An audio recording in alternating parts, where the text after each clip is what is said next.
دعوتی و اصلاحی اور روحانی علاج سے متعلق قرآن و سنت کی روشنی میں مزید ویڈیوز دیکھنے کے لیے ہمارے یوٹیوب چینل عارف محمود سلفی آفیشیل کو سبسکرائب کیجیے۔ نحمدہ و نصلی علی رسول الکریم، اما بعد، اعوذ باللہ السمیع العلیم من الشیطان الرجیم من حمزہ ونفخہ ونفثہ۔ سوال ہے کہ جادوگر جو جادو کرتا ہے اس کا جادو اسی وقت اثر انداز ہوتا ہے جب شیاطین اس کے ساتھ مل کر اس جادو کے اندر کردار ادا کرتے ہیں۔ اس چیز کی وضاحت کر دیں کہ شیاطین کا قرب کیسے حاصل کیا جا سکتا ہے، یا جادوگر جو ہیں وہ شیاطین کا قرب کیسے حاصل کرتے ہیں۔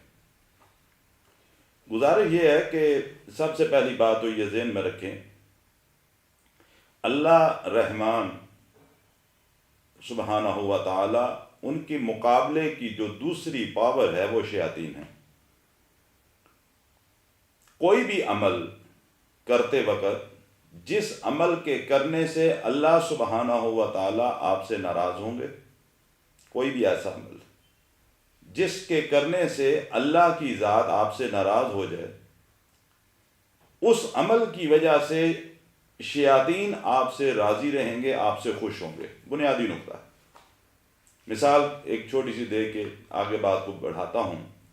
ایک نماز ہے کہ نماز روز کی 5 وقت کی فرض ہے۔ آپ نماز پڑھتے ہو، اللہ سبحانہ و تعالیٰ کی ذات آپ سے راضی ہوگی، خوش ہوگی۔ اگر آپ نماز نہیں پڑھتے تو اللہ کی اینٹی جو طاقت ہے، جو دوسری، اگرچہ اس کو بھی یاد رکھیں یہ بات کہ وہ اس کے بعد اپنی طرف سے کوئی طاقت نہیں ہے، وہ اللہ سبحانہ و تعالیٰ نے ایک لمٹ کے اندر اس کو طاقت دے رکھی ہے۔ اگر ان لمیٹڈ طاقتوں کا مالک ہے تو وہ ایک اکیلا اللہ ہے۔ تو اللہ کی جو مقابلے کی مخالف جو طاقت ہے وہ شیطان کی ہے۔ اگر نماز نہیں پڑھتے، اللہ آپ سے ناراض ہوگا، شیطان آپ سے خوش ہو جائے گا کہ تو بندہ میرا بن کے رہا ہے، تو شیطان کا بندہ ہے کہ تو نے رحمان کی بات نہیں مانی، مجھ شیطان کی بات مانی۔ آپ کا سوال یہ ہے کہ جادوگر شیاطین کا قرب کیسے حاصل کرتے ہیں؟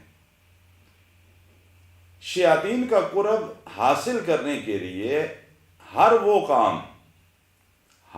کام جس کام کے کرنے سے اللہ سبحانہ و تعالیٰ آپ سے ناراض ہو جائے، اس کام کی وجہ سے شیاطین آپ سے راضی رہیں گے، آپ کو شیاطین کا قرب حاصل ہوگا۔ رہ گئی بات یہ کہ جادوگر جو دوسروں پر جادو کرتے ہیں، ظاہری بات ہے یہ تو ایک عام زندگی کہ نماز نہیں پڑھی تو شیطان خوش ہو گیا، نماز پڑھی تو اللہ خوش ہو گیا، لیکن جادو کرنے کے لیے ظاہری بات ہے کہ جو شیطانی طاقتیں ہیں ان کا ساتھ ضروری ہے۔ وہ جتنا زیادہ اس بندے یعنی جادوگر کے ساتھ چلیں گی، اس کو سپورٹ کریں گی، اس کے ساتھ مل کے کریں گی، اتنا زیادہ جادو جو ہے وہ طاقتور وہ کرے گا۔ تو اس صورت کے اندر شیاطین کا قرب حاصل کرنے کے لیے اس جادوگر کو کیا کرنا پڑتا ہے کہ تاکہ مجھے زیادہ سے زیادہ جو شیاطین ہیں ان کا قرب حاصل ہو جائے۔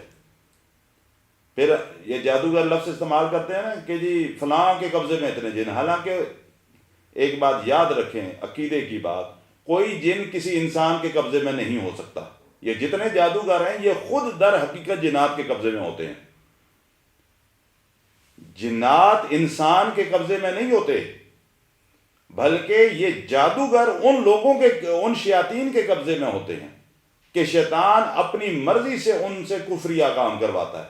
مثال کے طور پہ قرب حاصل کرنے کے لیے، شیطان کا قرب حاصل کرنے کے لیے جادوگر قرآن حکیم کی بے حرمتی کرتے ہیں، قرآن مجید کے اوراق کو اپنے پاؤں تلے رکھ کے واش روم کے اندر جائیں گے، قرآن کی جو ہے وہ بے حرمتی کریں گے۔ پہلی بات تو جادوگر نماز نہیں پڑھتا، جادوگر نماز نہیں پڑھے گا۔ ہاں بعض اوقات لوگوں کو دکھانے کے لیے وہ نماز پڑھے گا، لیکن وہ نماز کس طرح پڑھے گا کہ بغیر وضو سے پڑھے گا، کیونکہ نماز قبول اس وقت ہوگی جب طہارت ہوگی۔ نماز قبول اس وقت ہوگی جب طہارت کے بعد آپ کا وضو ہوگا، اس کے بعد نماز قبول ہوگی۔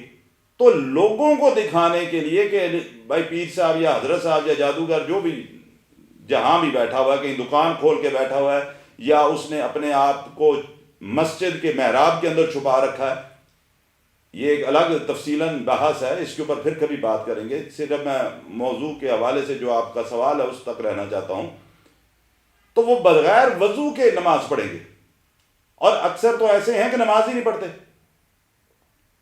میری خود ایک شخص سے بات ہوئی، نماز کا وقت ہوا، اس کے گھر کے پاس مسجد تھی، اذان ہوئی تو میں نے ان سے، وہ نہیں اٹھے تو میں نے کہا آپ نے نماز، مجھے کہنے لگے نہیں برخوردار ہم نماز نہیں پڑھتے، ہماری نمازیں جو ہیں نا ہمیں معافی ہے نماز کی۔ اب مجھے نہیں سمجھ آتی بات کہ ایک چیز کے بارے میں اللہ کے نبی صلی اللہ علیہ وسلم اپنی حیات طیبہ کے آخری دن تک حکم ارشاد فرما رہے ہیں کہ نماز نماز نماز، اور آج کے یہ لوگ یہ کہتے ہیں نہیں ہم نے نماز پڑھنی نہیں ہے، ہمیں تو معافی ہے اللہ کی طرف سے، چھوٹ ہے۔ یہ در حقیقت ان شیاطین کا قرب حاصل کرنے کے لیے ان کی بات کو مانا جا رہا کہ تم نے زندگی میں نماز نہیں پڑھنی۔ پھر ایسے بھی جادوگر ہوتے ہیں کہ جن کے اوپر غسل فرض ہو، ان کا جسم ناپاک ہو تو وہ ناپاکی کی حالت کے اندر ہی رہیں گے، وہ غسل کر کے اپنے جسم کو پاک نہیں کرتے۔ جانوروں کو ذبح کرنے کے لیے، کسی بھی جاندار چیز کو اللہ کے راستے میں ذبح کرنے کے لیے حکم کیا ہے کہ آپ بسم اللہ اللہ اکبر پڑھیں، پھر اس کی گردن پہ چھری چلائیں، تب وہ حلال ہوگا۔ اگر کوئی حلال جانور، کوئی بکرا، کوئی بھی جاندار چیز اللہ کے راستے میں آپ نے ذبح کرنی ہو، آپ اس کے اوپر پوری سورہ بقرہ پڑھ دیں اور چھری چلائیں، وہ حلال نہیں ہو سکتا۔ حلال اسی وقت، اس کا گوشت کھانے کے قابل اسی وقت ہوگا کہ جب آپ بسم اللہ اللہ اکبر تکبیر پڑھ کے اس کی گردن پہ چھری چلائیں گے، پھر آپ اس کا گوشت کھا سکتے۔ تو جو یہ شیاطین کا قرب جنہوں نے حاصل کرنا ہوتا ہے، وہ بغیر تکبیر کے جانور ذبح کرتے ہیں شیاطین کے نام پر۔ جتنا وہ اس طرح کا کام کریں اتنا ہی شیاطین ان کو زیادہ ان کے لیے مددگار ثابت ہوتے ہیں۔ اسی طرح جو محرم رشتے ہیں، بیٹی کا رشتہ ہے، دوسرے جو محرم رشتے ہیں شریعت کے اندر، ان کے ساتھ وہ بدفعلی کرتے ہیں، بدکاری کرتے ہیں۔ میرے پاس ایک شخص آیا، مسجد میں بیٹھا ہوا تھا فجر کی نماز کے بعد، تو کہنے لگا جی ایک سوال پوچھنا ہے۔ وہ سوال یہ تھا کہ میں اپنی سگی بیٹی کے ساتھ 5 سال سے بدفعلی کر رہا ہوں، مجھے بتائیں میرا اور میری بیوی کا نکاح قائم ہے یا نہیں؟ اس کے اوپر بڑی بحث ہوئی، علماء کے پاس یہ مسئلہ لے کر میں گیا، ان سے مشاورت ہوئی، اس کے بعد ایک فیصلہ ہم نے سنایا کہ سب سے بڑا جرم تیرا تو یہ ہے جو تو بیٹی کے ساتھ کر رہا ہے، تو اس کی سزا نہیں پوچھ رہا، تو اپنی بیوی کے بارے میں پوچھ رہا کہ میرا اس کا نکاح باقی ہے کہ نہیں۔ تو جب اس طرح کے کام کیے جاتے ہیں تو شیاطین اس وقت اس کو سپورٹ کرتے ہیں، پھر شیاطین کا قرب حاصل ہوتا ہے، ان کی قربت حاصل ہوتی ہے۔ بنیادی نقطہ ذہن میں رکھیں کہ ہر وہ عمل، آپ جتنا بڑا گناہ کرتے چلے جائیں گے شیاطین اتنا زیادہ آپ کو سپورٹ کریں گے۔ جادوگر چونکہ اس نے جادو کرنا ہوتا ہے، وہ ہر وہ بڑے سے بڑا گناہ کرے گا، ہر وہ بڑے سے بڑا گناہ کرے گا کہ جس کی وجہ سے شیطان خوش ہو جائے، پھر وہ اس کو سامنے آگے نظر آئے گا، بتا بھئی اب تو نے کون سا کام کروانا ہے، میں تیری ہر بات ماننے کو۔ اصل وہ جن صاحب، وہ جو شیطان صاحب ہیں، وہ اس کے جسم کے اندر گھسے ہوتے ہیں، اس کو اپنی مرضی کے مطابق چلاتے ہیں، اور یہ سمجھتا ہے کہ میں نے بڑا کمال کر لیا جی، اتنے میرے پاس جن آ گئے ہیں۔ کوئی اس طرح کا نہیں ہے، نہ شیاطین اس طرح کسی کے قبضے میں آتے ہیں۔